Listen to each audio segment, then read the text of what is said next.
Right, today I just want to talk a bit about my training philosophy, um, things I think work, things I think don't. I see a lot of people wasting their time in the gym. It's not my place to tell them. However, given the opportunity, I do educate people on what I think is good training, good training ideas, good protocols to use. Yesterday, my bench press video, I had a few people watching me yesterday, which was nice, showing an interest. They then spoke to me about the slingshot, because obviously people always ask questions about that. It's not often seen in gyms. They're also impressed, obviously, by the sort of weight I was pushing for an old guy. So yeah, I was talking to one gent who's probably my age. I hope I'm not being rude by saying he may be a year or two older, but he's still in good shape, which is great. I see him up there fairly often. He trains, his boys. I think it's his boys that are up there with him, which is even better. There's nothing better than to pass on the inspiration to train to the next generation. So I think, good on him. So he came and asked questions about the slingshot, and we got into that a little bit, let him try it. He did some press-ups with it. And then I just spoke to him about how I train, what I train, my sort of philosophy on training. So what my philosophy is, I guess, is, I like to say that my physique is a result of my training, not the aim of my training.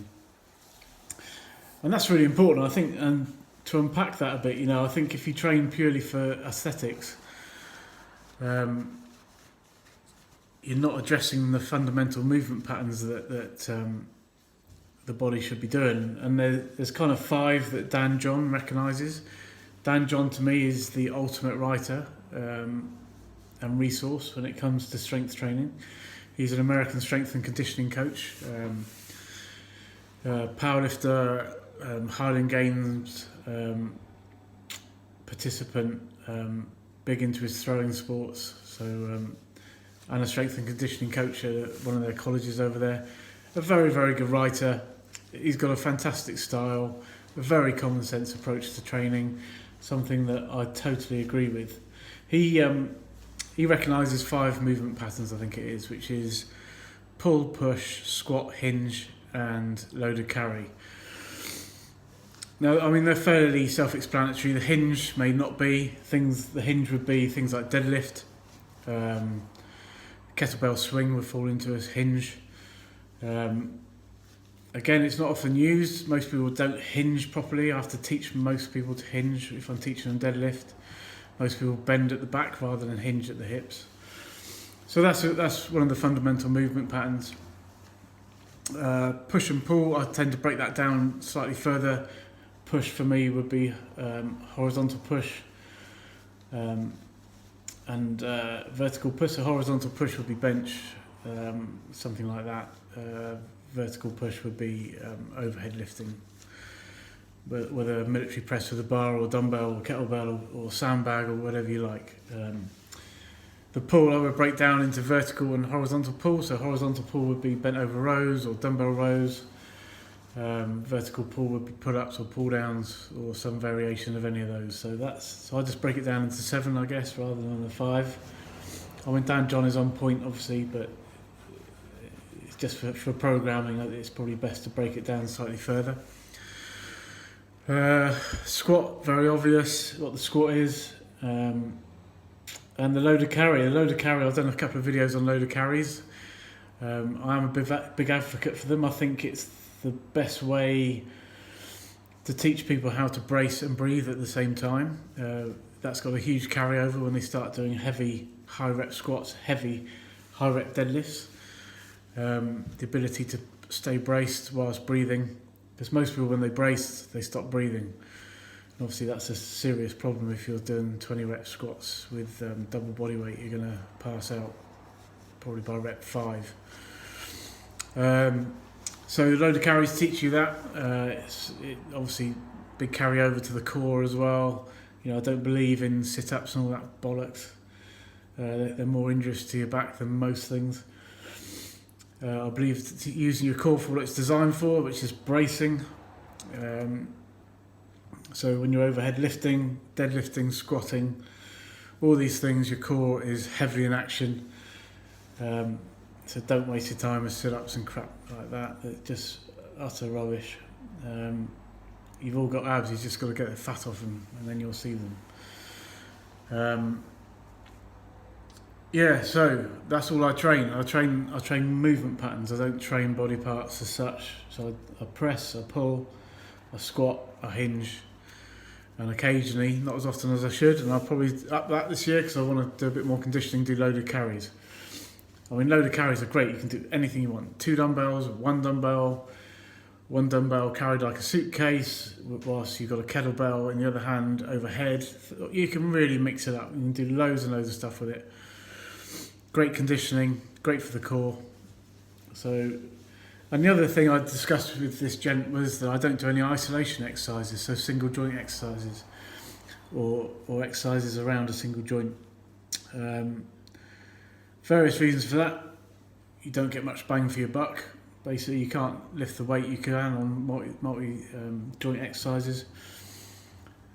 I also have in my head, it's unproven, but a theory that they're probably slightly injurious, or there is a degree of potential for injury, because your body's not massively designed to work that way. It's kind of designed to work synergistically, so all the muscles and stuff working together, or muscle groups working together. So to isolate one, I think, is flawed training. The caveat to that is there would be a place for it in rehab potentially. But that would have to be guided by an expert like myself. But there is a place, I don't rule it out. You know, I've done some isolation exercises when I've been injured to rehab stuff, but in the main, I think you should do multi-joint. I think that's really important, multi-joint exercises. And you will be doing multi-joint exercises if you work those movement patterns. I see people come in and do an hour of arms. I just think, you know, I haven't really trained arms for 20 years. My arms are good. You know, it's a good body part for me is arms. But then I do a lot of pulling, vertical pulls, lots of pull-ups, lots of weighted pull-ups. I do heavy bent over rows. So all those things for your biceps. You know, that's the biceps covered. Pushing, you know, I do heavy pressing as you've seen in like yesterday's video, both vertical and overhead, and things like the slingshot create more of work for the tricep muscles when you're overloading, because you're overloading a higher weight for that lockout bit, which is triceps kick in, and you know your tricep takes up, or makes up, should I say, 2/3 of your arm size. So, you know, heavy pressing is where you need to be, not doing like cable push downs. And I hate when I see people doing those. Just, there's no functionality in what they're doing. I personally wouldn't have any of those machines in the gym, you know, cables, just cable crossovers and all those things would just be melted down and made into weight plates. So yeah, I just really want to lay out my philosophy. So it's train the movement patterns. As you can go with what Dan John says, so push, pull, squat, hinge, loaded carry, or you can slightly break the push and pull down into vertical and horizontals, just to make 7. Train those movement patterns using multi-joint exercises. So the big exercises, the squats, the bench, the military press, pull-ups, bent over rows, deadlifts, all those things. Have fun with loaded carries. There's lots of videos on loaded carries on YouTube, especially. You can have real fun with them, and it's a great conditioner. It's a great finisher. It's got a huge carryover to everyday life. You know, when you're carrying your suitcases through the airport, when you're being out shopping with your other half, and you're the bag carrier. male or female, it doesn't matter. You know, one tends to be the bad carrier, so yeah, I mean, all these things have a carryover into real life, whereas tricep press downs and cable curls have zero. So training should be about improving your life,